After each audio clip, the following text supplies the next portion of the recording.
Bismillahirrahmanirrahim. Elhamdülillahi Rabbil alemin. Vessalatu vesselamu ala aşrafil mursalin.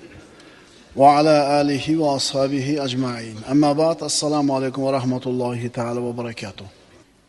Tasavvuf darslarimizdan birodarlar, g'ariblar haqida dars qilayotgan edik, davom etamiz. G'ariblar haqida aytilgan 4-hadis. Payg'ambarimiz sollallohu alayhi vasallam aytadilar: "Inna dina bada g'ariban va yarji'u g'ariban." Albatta din g'arib bo'lib boshlangan va yana g'ariblikka qaytadi. G'arib nima degani? Ko'pchilik ichidagi bir ozgina odam. 1000 ta odam oldida 2 ta odam g'arib bo'lib qoladi. Ya'ni ozchilik. Islom boshlanganda g'ariblik bilan boshlangan. Nabiy sollallohu alayhi vasallam bo'lganlar, Hadisha onamiz, Ali ibn Abi Talib. G'arib boshlangan. Yana kelajakda g'ariblikka qaytadi. Fatuba lil ghuraba dedilar Rasululloh. Ana shu g'ariblarga jannat bo'lsin, tubo bo'lsin.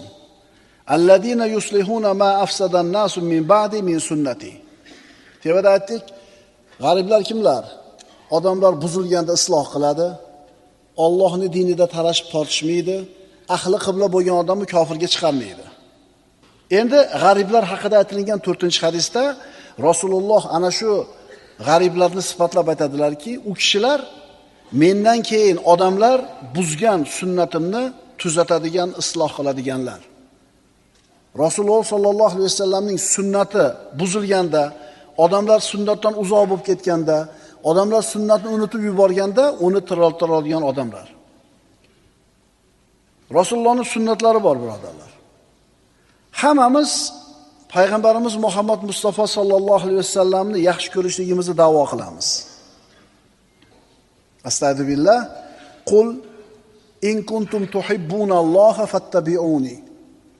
Ey Muhammad alayhisalom, ayting ummatlaringizga, agar sizlar Allohni yaxshi ko'rsanglar, menga ergashinglar. Shunday deb ayting. Va yaghfir lakum zunubakum vallohu g'afurur rahim. Menga ergashinglar, shunda Alloh sizlarni yaxshi ko'radi, shunda sizlarni gunohlaringizni mag'firat qiladi, zero Alloh mag'firat qiluvchi mehribondir. Kimdir men Muhammad alayhisalomni yaxshi ko'raman desa-yu, ammo sunnatga beparvo bo'lsa, bu odamni gapirayotgan gapi quruq da'vo. Sunnatni hayotga tatbiq qilib, uni tiriltirish mumkin. Sunnatni odamlarga ta'lim berib, uni yoyish mumkin. Astagfirullah. Va ma kana Allohu liyu'adhibahum va anta fihim va ma kana Allohu mu'adhibuhum va hum yastaghfirun. Bilib qo'yinglar. Payg'ambarimiz sollallohu alayhi vasallam sahobalarning oralarida tirik ekanlar, ularga azob kelmasdi sahobalarga. Quraysh mushriklari Payg'ambarimiz sollallohu alayhi vasallamga anday mo'jiza keltir, monday mo'jiza keltir dedi. Alloh taolo bermadi, payg'ambarimiz xohlamadilar. Aytishdiki, ey Parvardigor, agar Muhammad rost payg'ambar bo'lsa, fa amtir alayna kisafa minas sama. Agar Muhammad aytayotgan da'vosi rost bo'lsa, boshimizga osmonni parcha-parcha qilib yog'dir deyishdi, balo so'rashdi. Balo kelmadi. Ana ko'rdingmi? Agar sen rost payg'ambar bo'lganingda balo kelardi deyishdi. Shunda Alloh taolo mana bu oyatni nozil qildi. Modomiki siz ey Muhammad alayhisalom ularni orasida ekansiz, Alloh ularni hargiz azoblamas. Va ular mag'firat so'rab turgan hollarida ham Alloh ularni azoblovchi emasdir. Mufassirlar mana shu oyatni tafsir qilib aytishadiki, Muhammad alayhisalom sahobalarning orasida ekan, Muhammad alayhisalom shu yerda turganligi uchun ularga balo kelmaydi. Birinchisi, ikkinchisi, endi bizning zamonimizda yo'q Rasululloh. Endi qanaqa bo'ladi? Modomiki Muhammad alayhisalomning sunnatini musulmonlar tatbiq qilishar ekan, ularga ham azob kelmaydi. Ana sahobalarning davrida Rasulullohning o'zlarini turganlari garantiya bo'lsa, ularga balo kelmasligiga. Bizi zamonamizda bizi ustimizga balo kelmasligini garantiyasi nima ekan? Sunnatni ushlashligimiz ekan. Ikki holatda ustimizga balo kelmaydi. Muhammad alayhisalom shaxsan yonimizda bo'lganda buni iloji yo'q, yoki sunnatni mahkam tutganimizda. G'ariblar haqidagi 5-hadis. Qarangda, boshida aytdik-ku. G'ariblar haqida o'qigan birinchi hadisimizni bir qatorni o'qib turib, o'zingizni g'arib deb oluvdingiz. Biz oyatga amal qildik, hadisga amal qildik, bular mazhabga amal qilyapti. Biz Rasululloh ergashsak, bular Abu Hanifa ergashyapti. Mana biz g'arib bo'lib qoldik dedingiz. U bir qatordan keyin 3 qator gap bor ekan yana. Va g'ariblar haqida yana 4 ta hadis bor ekan. O'shuning uchun aytayapmiz-da. Bitta mavzuga tegishli bir dona hadisni ushlab turib xulosa qilmang. Mazhabning go'zalligi ham shunda-da, birodarlar. Ana shu g'ariblar bo'lsin, yoki kechagi darsimizda aytgandek, haligi sut emishlik mavzusi bo'lsin, yoki qo'lni namozda qayerga ko'tarish mavzusi bo'lsin, o'sha mavzuga tegishli bo'lgan nechta hadis bo'lsa, mazhab ulamolari hammasini o'rganib, bitta xulosani chiqarib qo'ygan. Tushunarlimi? O'sha uchun mazhab ushlash kerak-da, jon akalar, ukalar. Umar ibn Xattob roziyallohu anhu Rasululloh sollallohu alayhi vasallamning masjidiga chiqib qarasalar, Muoz ibn Jabal roziyallohu anhu payg'ambarimizning qabrini oldida yig'lab o'tirganini ko'rib, nima yig'layapsiz dedi. Muoz roziyallohu anhu aytdiki, Rasululloh sollallohu alayhi vasallamdan eshitgan narsa meni yig'latdi dedi. Nima degan edi? Payg'ambarimiz aytgandilar, Ibn Mojadan bu hadis. Inna yasira riya'i shirkun. Albatta riyoning yengili ham shirkdir. Xo'ja ko'rsin. Va inna man aada lillahi waliyan faqad barazallohu bil muharaba. Va albatta kim Allohning do'sti bo'lgan bandaga dushmanlik qilsa, tahqiq Alloh unga qarshi urushadi. Boshqa hadisda man aada li waliyan faqad azantuhu bil harb deydi Alloh. Kim menga do'st bo'lgan bandamga adovat qilsa, men unga qarshi urush e'lon qilaman deydi. Akalar, ulamolar, mushtahidlar, olimlar Allohning do'sti bo'lmay, kim Allohning do'sti bo'ladi? Abu Hanifaga, Imom Shofiyga, bu ulug' mushtahid imomlarimizga tosh otayotganlar Allohning valisi bo'lgan kishilarga qarshi dushmanlik qilyapti. Alloh aytayapti, kim menga do'st bo'lgan bandamga qarshilik qilsa, dushmanlik qilsa, men o'zim urush e'lon qilaman bunga deydi. Innalloha yuhibbul abror al-atqiya al-akhfiya. Albatta Alloh abror, atqiyo bo'lgan, kamtar insonlarni yaxshi ko'radi. Endi u kamtar insonlar kimlar? Alladina iza ghabu lam yuftaqadu. Alloh yaxshi ko'radigan u kamtar odamlar shunaqaki, u kamtar insonlar g'oyib bo'lsa, ularning yo'qligi bilinmaydi. Alloh yaxshi ko'rgan shunaqa bir taqvoli, yaxshi kamtar insonki, turib chiqib ketib qolsa, ketgani bilinmaydi.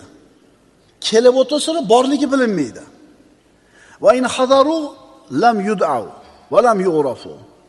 Agar hozir bo'lsalar, chaqirilmaydilar va tanilmaydilar. Qulubuhum masabihul huda.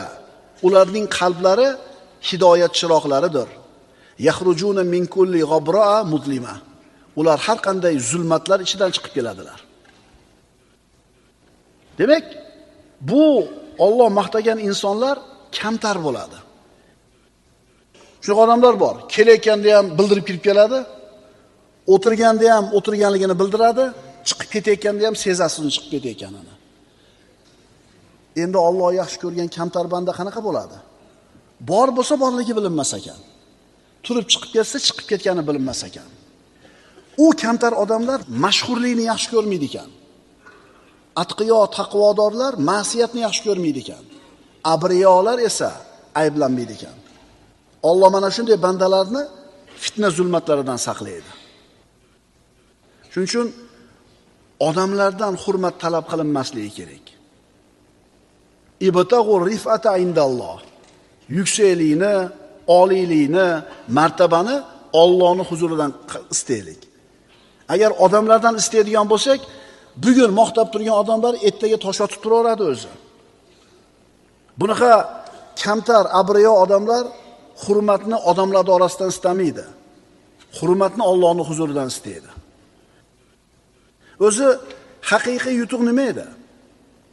Allohning nazdida sizga qadr qiymatingiz bor bo'lishligi. Yutuq, ulug'vorlik Alloh taoloning huzurida sen uchun bir maqomda bo'lishligi. Astagfirullah. innal muttaqina fi jannatin va nahar fi maq'adi sidqin 'inda malikin muqtadir. Hammamizga nasib qilsin mana shu maqomni. Albatta taqvodor zotlar jannatlarda va daryolar ustida qodir podshoh huzuridagi rozi bo'lingan o'rinda bo'lurlar. Seni musulmon birodar, Allohning huzurida martabang bor, makonating bor. Sen Alloh uchun ish qilganingda Alloh seni yaxshi ko'rayotganini sezasan. O'zingni to'g'ri yo'lda ekanligingni, haq yo'lda ekanligini his qilasan. To'g'ri maqsadga qarab ketayotganligini bilasan. Mana shu hissing seni odamlar qadrlashlariga beparvo qilib qo'yadi. Alloh meni qadrlayapti deb his qildingmi? Mana shu his seni odamlarning maqtovlaridan behojat qilib qo'yadi. Seni qadrlab to'riga o'tkazishlaridan behojat qilib qo'yadi. Martabang, mansab, hurmat, e'tibor bularning barini senga ahamiyati yo'q. Chunki Robbing seni yaxshi ko'rayotganini his qilyapsan. G'ariblar kimlar? G'ariblar Alloh maqtagan insonlar. Unaqalar odamlarning orasida ko'p bo'lmaydi. Shuning uchun g'arib deyiladi ular. Sanoq oz bo'ladi. Masalan, bitta shaharda 5 millionta odam bor desiz, shu shaharga sayohatchilardan 200 tasi keldi. Boshqa shahardan. Endi mana shu 200 ta odam 5 millionlik shahar aholisiga nisbatan kim bo'ladi? G'arib bo'ladi. Demak, payg'ambarimiz sollallohu alayhi vasallam maqtagan odamlar ham ko'p bo'lmaydi. Agar hozirgi kunda yer yuzida yashayotgan odamlarga musulmonlarning sanog'ini taqqoslasangiz, musulmonlar umumiy inson zotining ichida g'arib bo'lib qolishadi. Chunki 1,5 milliarddan ko'proq Xitoy bu yerda shirk keltirib yotibdi. 1,5 milliarddan ko'proq bo'lgan hindlar ham mana shu bir har xil narsalarga sig'inib yuribdi. G'arb olamini qarasangiz, umuman ateistligini aytayapti. Bu haqida ko'p gapirish mumkin. Lekin haqiqatdan olib qarasangiz, hozirgi kunda yashayotgan inson zotini oldida musulmonlar g'arib bo'lib qolgan ozchiligimiz. Aytiladiki, ahli islom odamlar orasida g'arib. Mo'minlar ahli islom orasida g'arib. Sodiq mo'minlar esa musulmonlar ommasida g'arib. Ilm ahllari mo'minlar orasida g'arib. Ilmli odam g'arib bo'ladi. Garchi musulmonlar ichida bo'lsa ham. Nima uchun? Haqiqiy ilmni chuqur o'rgangan, 30 yillab umrini ilmga sarflagan, bu borliqning siridan xabar topgan, yelkasidagi mas'uliyatni his qilgan, vaqtni g'animaligini bilgan, umrini odamlarni haqqa chaqirishga sarf qilgan bir olimni odamlarga, musulmonlarga taqqoslasangiz, bu ham g'aribda. 1000 tadan, 10 mingtadan, 100 mingtadan bitta shunaqa odam chiqadi. Ahli sunna olimlari. Ular haq bilan botilni bilishadi, bid'atni tanishadi. Havoi nafsga ergashishlikning xatarini tushunishadi. Ya'ni sog'lom aqida egalari. Bular kitobi sunnatda o'zini ra'yiga qarab emas, birinchi asrda, birinchi 3 asrda yashagan salaf solihlarning fahmi bilan fahmlaydi. Hadisni qaysinisini sahih, qaysinisini zaifligini biladi. U hadislarda qaysinisiga amal qilish kerak, qaysiniga amal qilmaslik kerak. Bu hadislardan qanday hukm olinadi, buni ham biladi. Oyat hadislardan kim hukm chiqarishga haqqi borligini ham biladi. Haqiqiy ilm egalariki, bunday insonlar ham agar musulmonlarning ommasiga taqqoslasangiz, bular ham g'arib bo'lib qoladi. Chunki bunaqa sifatga ega bo'lgan odamlar juda ham kam bo'ladi. Sizning ilmiy darajangiz yuksalgani sari sizni atrofingizda odamlar ozayib boradi.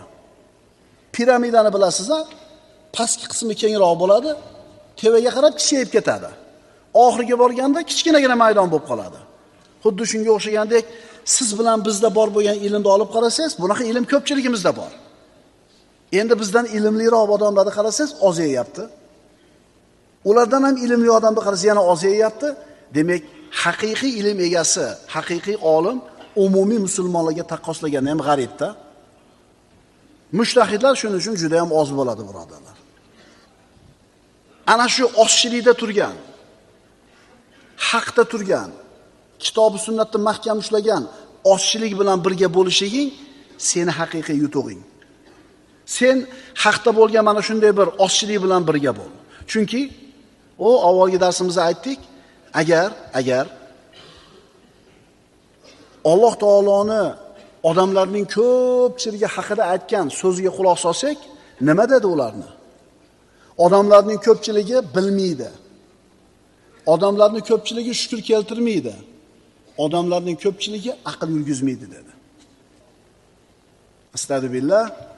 Va in tuti aktsara man fil ard yudilluka an sabilillah in yattabi'una illa adh-dhann va inhum illa yahrusun. Yer yuzidagi kimsalarning juda ko'plariga itoat qiladigan bo'lsangiz, sizni Allohning yo'lidan ozdirurlar. Ko'pchilikka ergashsangiz Allohning yo'lidan adashtiradi, chunki ko'pchilik Allohning yo'lida yurmaydi. Zotan ular faqat gumonlargagina ergashurlar va faqat aldaydilar xolos. Astagfirullah. Ulaika allazina kafaru bi ayati robbihim va liqa'ihi fahabitat a'maluhum fala nuqimu lahum yawmal qiyamati wazna. Kahf surasi.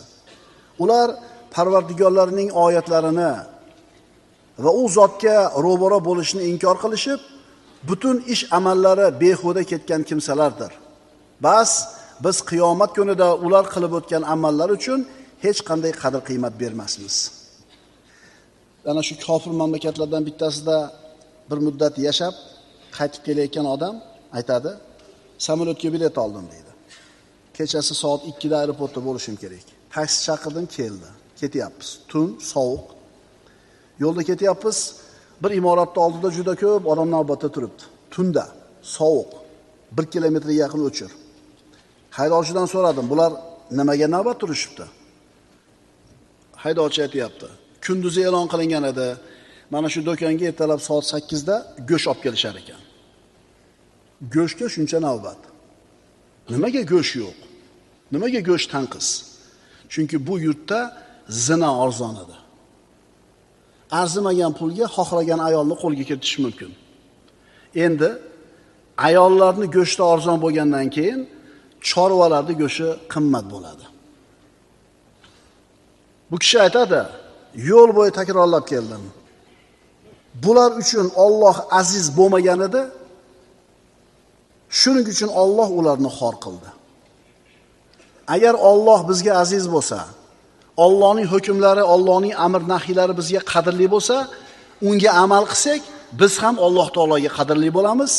Aks holda biz ham Alloh taologa qadrsiz bo'lamiz. Ular uchun Alloh aziz bo'lmagan edi. Shuning uchun Alloh ularni xor qildi. Aqulu qawli hada va astagfirulloh li va lakum. Innalloha va malaikatahu yusalluna alan nabiy. Ya ayyuhallazina amanu sallu alayhi va sallimu taslima. Vassalamu alaykum va rahmatullohi va barakatuh.